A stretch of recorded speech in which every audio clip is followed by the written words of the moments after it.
చిట్టి, నీకేం కాలేదు. లే చిట్టి. ఏమైంది? నాకేమైంది? చిట్టమ్మా నీకేం కాలేదు చిట్టమ్మా. ఏం లేదమ్మా, ఎండకి కళ్ళు తిరిగినట్టున్నాయి అంతే. లేదు బాబాయ్, ఎర్రటి ఎండలో కాయ కట్టం చేసిన దాన్ని ఏమాత్రం ఎండకి నా కాళ్ళు తిరుగుతాయా? మరైతే ఎందుకు పడిపోయావు?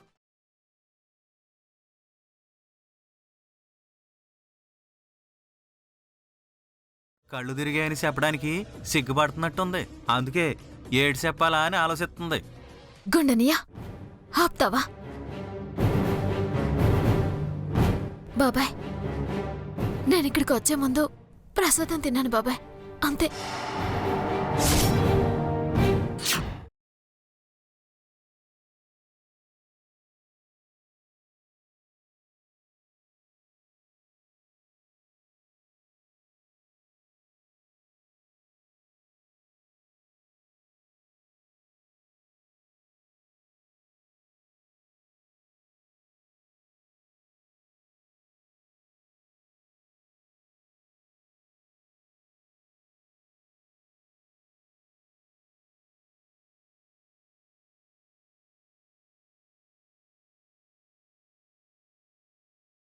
చిట్టమేంటి 7 సార్లు కొట్టి పడిపోవడం ఏంటి?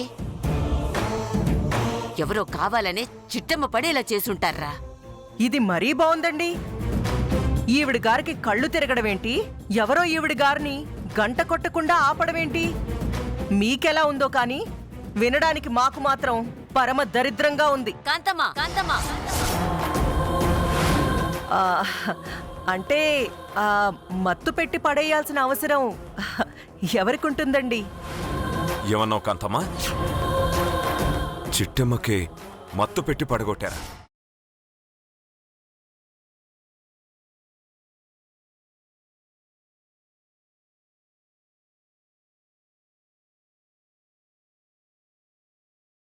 తొందరలో నోరు జారేసినట్టున్నానే.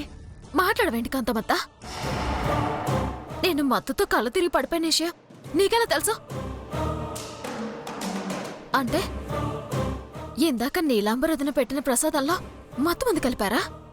చచ్చ ఏం మాట్లాడుతున్నావమ్మా? నా కూతురికి నీకు మత్తు పెట్టాల్సిన అవసరం ఏముంది? చూసావమ్మా, చూసావా? రామేశ్వరం పోయినా శనేశ్వరం తప్పదన్నట్టు ఇక్కడికొచ్చాక కూడా నన్నే అనుమానిస్తున్నారమ్మా. అంటే ఇక్కడ ఇంతమంది ఉన్నారు, వీళ్ళెవరినైనా అనుమానించొచ్చు కదా? ఇదిగో, నువ్వు బాధపడాల్సింది ఏరే వాళ్ళని అవమానించినందుకు కాదు, నిన్ను అవమానించినందుకు బాధపడాలి. అవును కదూ, మర్చిపోయానండి. ఇప్పుడు బాధపడతాను. ఏడ్చావు. వీరనారాయణ గారు, ఇప్పుడు మనం ఆలోచించాల్సింది చిట్టమ్మకి మత్తు ఎవరు పెట్టారు, కళ్ళు తిరిగి ఎందుకు పడిపోయిందని కాదండి. వైష్ణవీదేవి చిట్టమ్మ కంటే ఎక్కువసార్లు గంట కొడుతుందా లేదా అని ఆలోచించాలి. నువ్వు చెప్పింది నాకు అర్థమైంది కాంతమ్మా. చిట్టమ్మే 7 సార్లు కొట్టి పడిపోయిందంటే మా వైష్ణవిదేవి ఎన్నిసార్లు కొడుతుందో చూడాలి. అమ్మా వైష్ణవి, నువ్వు వెళ్ళమ్మా.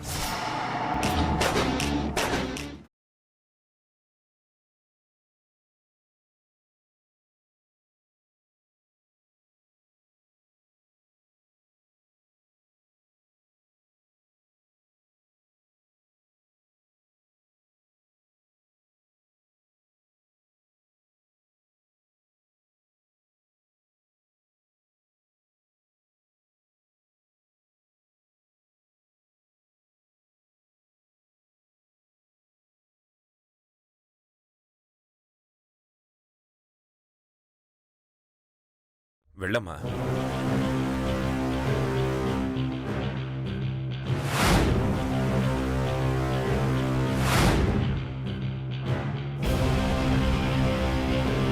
ఇంకాసేపట్లో ఈ వైష్ణవిదేవి మా వారసురాలవునో కాదో సాక్షాత్తు శ్రీ రామదూత అయినటువంటి ఆంజనేయ స్వామి మనకు తెలియజేస్తాడు. ఆయన సాక్షిగా జరుగుతున్న ఈ పరీక్షలో ఈ వైష్ణవిదేవి నెగ్గిందో తనే మా వారసురాలని ఈ లోకానికి ప్రకటిస్తాం. లేదా ఆనాడు లంకాదహనం చేసిన హనుమంతుళ్లాగా మమ్మల్ని మోసం చేసిన నిన్ను మమ్మల్ని మోసం చేయడానికి వైష్ణవీదేవిలో వచ్చిన దీన్ని దహ్యం చేస్తాం.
ఇప్పటికైనా నమ్ముతారా అండి వైష్ణవీదేవే నిజమైన మీ వారసురాలని?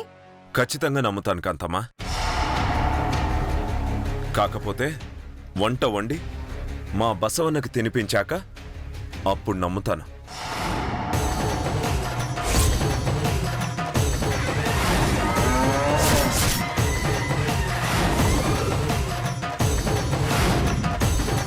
వండడమేంటి, ప్రసాదం బసవన్నకి తినిపించడమేంటి? అవన్నీ తెలియాలంటే ముందుగా మీకు మా బసవన్న గురించి తెలియాలి.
మా వంశస్థులు నందీశ్వరు లాంటి ఎద్దుల్ని ఈ ఆలయానికి దత్తతగా ఇస్తూ ఉంటాం.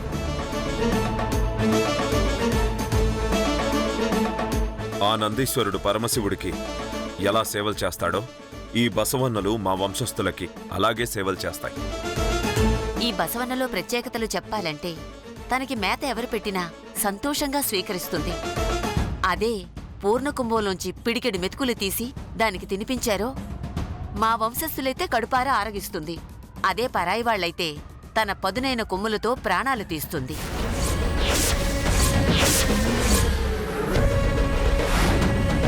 అచ్చి బాబోయ్, అన్నవిడితే సాపడమేటి? తప్పుగా అనుకున్నావు చిట్టమ్మా. మా బసవన్నకు అన్నం పెడితే ప్రాణం తీయడు. పూర్ణ కుంభంలో నుంచి ప్రసాదం పెడితేనే ప్రాణం తీస్తాడు. ఇది మరీ విడ్డూరంగా ఉంది. ప్రసాదం పెడితే ప్రేమగా ఆశీర్వదించాలి కాని ప్రాణం తీయడమేంటి? కాంతమ్మ, విషయమేంటో పూర్తిగా తెలియక మాట్లాడుతున్నావు. పూర్ణకుంభంలో అన్నమంటే ఆషామాషీ కాదు. దాని గురించి తెలియాలంటే ఇక్కడ జరిగే పూజల గురించి నీకు పూర్తిగా వివరించాల్సిందే. వీరనారాయణ, వెళ్దామా? అలాగే అమ్మా. బసవా,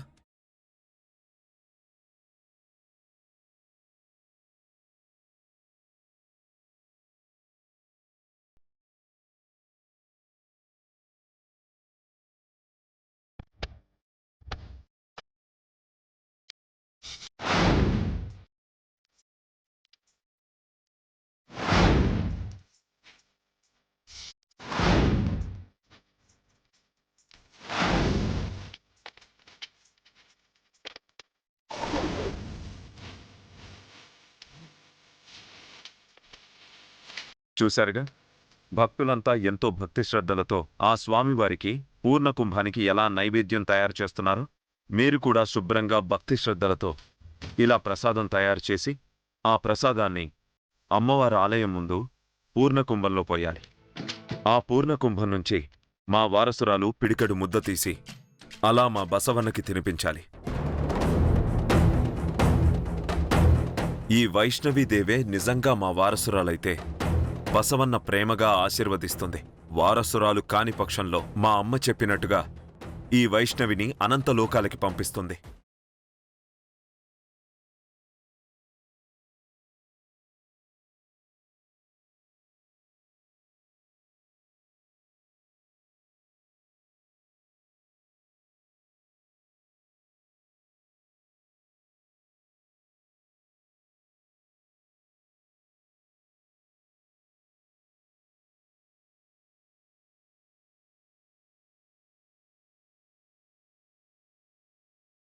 చిట్టమ్మ చెప్పింది నిజమే వైష్ణవి. నువ్వు నిజమైన వారసురాలివి కదా. అప్పుడు బసవ నిన్నేం చేస్తుంది? అవునవును, నిజమే నిజమే నిజమే. నన్న బసవన్న ఏమీ చేయదు. ఖచ్చితంగా నిన్నేమి చేయదు. నువ్వు వారసురాలివి అయితే. కాకపోతే మాత్రం బాబాయ్ చెప్పినట్టు కొమ్ములతో కుమ్మి కుమ్మి సంపెత్తది. అది గుర్తట్టుకో.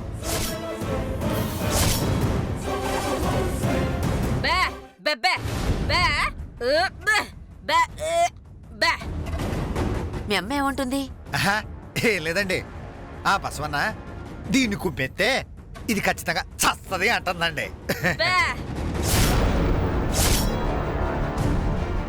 ఏం మాట్లాడుతున్నావు భాస్కర్? అంటే ఈ వైష్ణవీదేవి మా వారసురాలు కాదా? నకిలీ వైష్ణవే?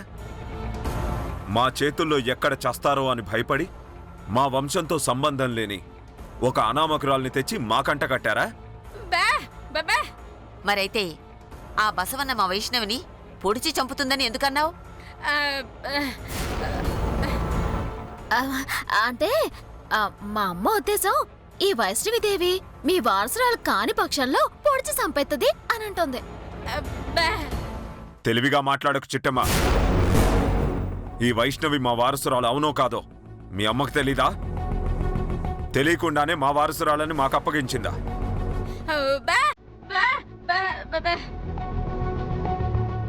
వీరనారాయణ గారు, ఈవిడ మూగ మాటలకి వీళ్ళు అర్థం చెప్పడం, అది విని మీరు అనుమానించడం ఏం బాలేదండి.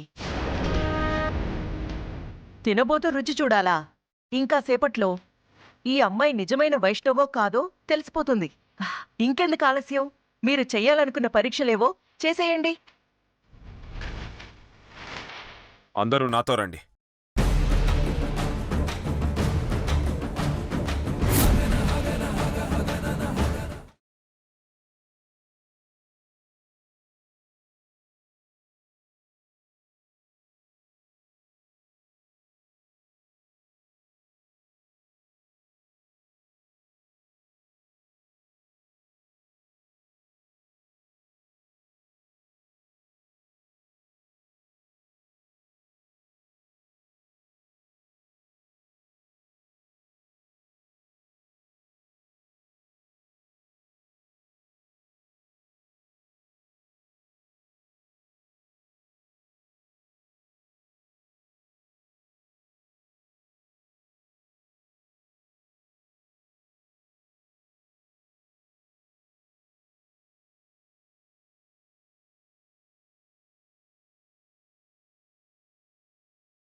ఎలాంటి అనుమానం లేదు కాంతమ్మ. నీకు ప్రాణాల మీద ఏమాత్రం ఆశ లేకపోతే ఒకసారి ప్రయత్నించుకోవచ్చు. వద్దులేండి, నాకున్నది ఒకే అమ్మ. పైగా ఈవిడ మహా పాపాత్మురాలు. ఈవిడ చేసిన పాపాలకి ఆ ఎద్దేంటి ఆఖరికి కుక్క అయినా సరే కరిచి చంపేస్తుంది. ఏయ్, నువ్వు నోర్మై. ఓకే అమ్మా. అమ్మా,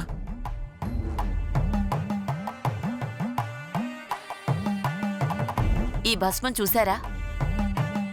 ఆయుర్వేద వనమూలికలతో చేయబడిన భస్మంరా.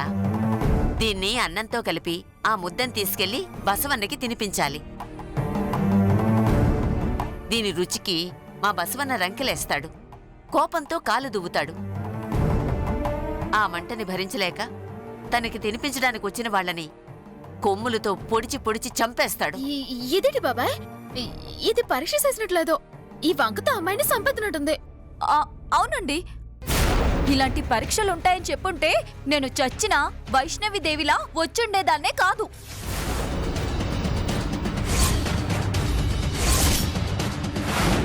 వైష్ణవిలా వచ్చేదానివి కాదా? అంటే నువ్వు వైష్ణవివి కాదా? వైష్ణవినే అండి. అంటే నేనెక్కడైతే పెరిగానో అక్కడే ఉండేదాన్ని, ఇక్కడి వరకు వచ్చుండేదాన్ని కాదు అంటున్నాను. అమ్మా వైష్ణవి, నువ్వు నిజంగా మా వారసురాలే అయితే భయపడాల్సిన అవసరం లేదమ్మా. ధైర్యంగా తీసుకెళ్లి ఆ బసవన్నకి తినిపించు. వేద మంత్రాలతో పవిత్రం చేయబడ్డ ఈ భస్మ అన్నాన్ని పరాయి వాళ్ళు ఆ బసవన్నకి పెడితేనే నోరు మండుతుంది, కడుపు మండుతుంది తప్ప మన వంశస్థులు పెడితే మహాప్రసాదంలాగా తీయగా ఉంటుంది. అదే ఈ పూర్ణ కుంభంలో ఉన్న మహత్యం.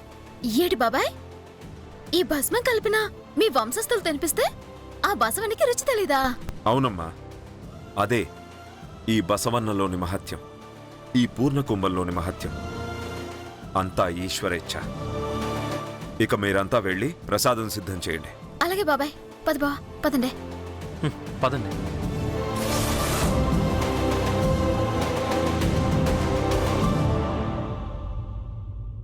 వీరనారాయణ, మన వైష్ణవీదేవి చిట్టమ్మ కంటే ఒకసారి ఎక్కువగా గంట మోగించింది కదా, మళ్ళీ ఈ బసవన్న పరీక్ష ఎందుకు? అమ్మా, జరిగిందంతా నువ్వే చూసావుగా. చిట్టమ్మ గంటను మోగించలేక పడిపోలేదు, తన కళ్ళు తిరిగి పడిపోయింది. అంటే ఎవరో కావాలనే చిట్టమ్మను పడేశారని నా అనుమానం. అందుకే ఈ బసవన్న పరీక్షకు కూడా సిద్ధమయ్యాను. కానీ ఆ వచ్చిన వైష్ణవి మన సొంత బిడ్డ కాకపోతే, ఆ బసవన చేతిలో చనిపోతే ఆ పాపం మనకే చుట్టుకుంటుంది కదా. జరిగే చిత్రమేంటో విచిత్రమేంటో నీ కళ్లతో నువ్వే చూడమ్మా.